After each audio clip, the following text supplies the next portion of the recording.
నేర్పుగల తీర్పు చందమామ కథ. ఒక ఊళ్ళో రామయ్య కామయ్య అని ఇద్దరు రైతులు ఉండేవారు.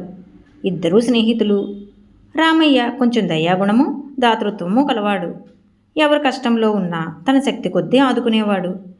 కామయ్య లోబి, చూస్తూ చూస్తూ ఒకరికి సహాయం చేయడం ఆయనకు సాధ్యమయ్యేది కాదు. ఇరుగు పొరుగు వాళ్ళు కాస్త బాగుపడి పచ్చగా కనబడితే ఓరవలేకపోయే గుణం కూడా ఆయనలో ఉండేది. ఇద్దరు పొలాలు పక్కపక్కనే ఉండేవి. ఒకనాడు వారిద్దరూ పొలాల పక్కన గట్టు మీద కూర్చుని మాట్లాడుకుంటూ ఉండగా ఒక మనిషి వారి వద్దకు వచ్చి, అయ్యా, 4 పిల్లల వాళ్ళని, నా భార్య జబ్బుతో పడుకున్నది, వైద్యం చేయించుకుంటాను, కాస్త సహాయం చెయ్యండి అని దీనంగా అడిగాడు. నీ బోటి వాళ్ళందరికీ డబ్బిస్తూ పోతే మాది నీగతే అవుతుంది, పద పద అని కామయ్య మనిషిని కసిరాడు.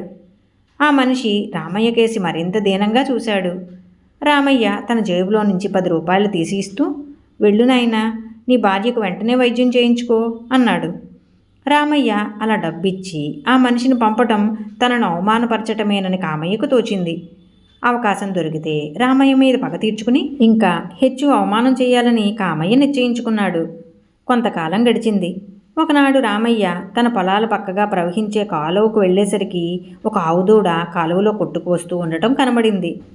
రామయ్య కాలువలోకి దిగి ఆ ఆవుదూడను ఒడ్డుకు తెచ్చి తన చేతుల్లో ఎత్తుకుని ఇంటికి తీసుకుపోయాడు.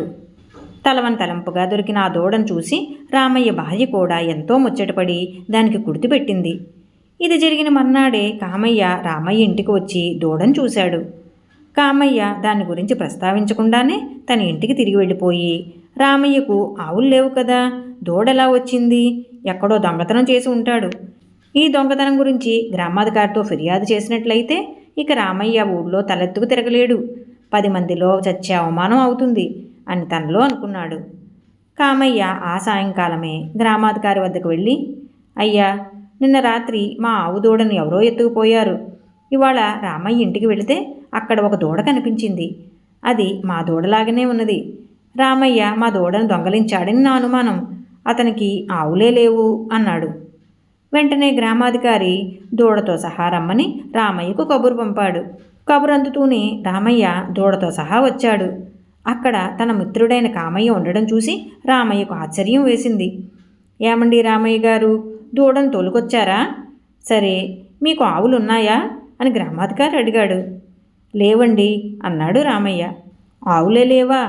అయితే మరి మీకు ఈ దూడ ఎలా వచ్చింది అని గ్రామాధికారి అడిగాడు. కాలువలో కొట్టుకు వస్తూ దైవకంగా నాకు దొరికింది, ఇంటికి తెచ్చి పెంచుకుంటున్నాను అని రామయ్య జవాబు చెప్పాడు. కామయ్య అడ్డం తగిలి, ఎందుకు రామయ్య, గ్రామాధికారి దగ్గర కూడా అబద్ధాలాడతావు, నువ్వు నా దూడను కాజేయలేదు అన్నాడు. గ్రామాధికారి కామయ్యను కాస్త శాంతించమని హెచ్చరించి, రామయ్య గారు, దూడ కాలువలో కొట్టుకొచ్చిందంటే ఎవరన్నా చూసిన వాళ్ళు ఉంటే నమ్మవచ్చు, కానీ లేకపోతే ఎవరు నమ్ముతారు చెప్పండి. కామయ్య గారు ఆవులు కలవాడు, ఆయన తన దూడ పోయిందంటున్నాడు, ఏం చెప్తారు అన్నాడు. తమిష్టం, నేను ఉన్న సంగతి చెప్పాను. అది నాకు కాలువలో దొరికినప్పుడు అక్కడెవరూ లేరు, నేను సాక్ష్యం ఎక్కడి నుంచి తెచ్చేది అన్నాడు రామయ్య. గ్రామాధికారి కొంచెం ఆలోచించి, కామయ్య గారు, ఈ దూడ తల్లి అయిన ఆవును తీసుకురండి అన్నాడు. కామయ్య ఇంటికి వెళ్ళి తన ఆవుల్లో ఒక దాన్ని తోలుకు వచ్చాడు. గ్రామాధికారి దూడను ఆవు దగ్గరికి పంపాడు. దూడ ఆవు దగ్గరికి పోయి పాలు తాగలేదు. ఆవు దూడకేసి చూడనైనా చూడలేదు. గ్రామాధికారి కామయ్య కేసి తిరిగి, ఈ ఆవు ఈ దూడ తల్లి కాదు, రామయ్య గారు చెప్పినదే నిజమని రుజువైంది.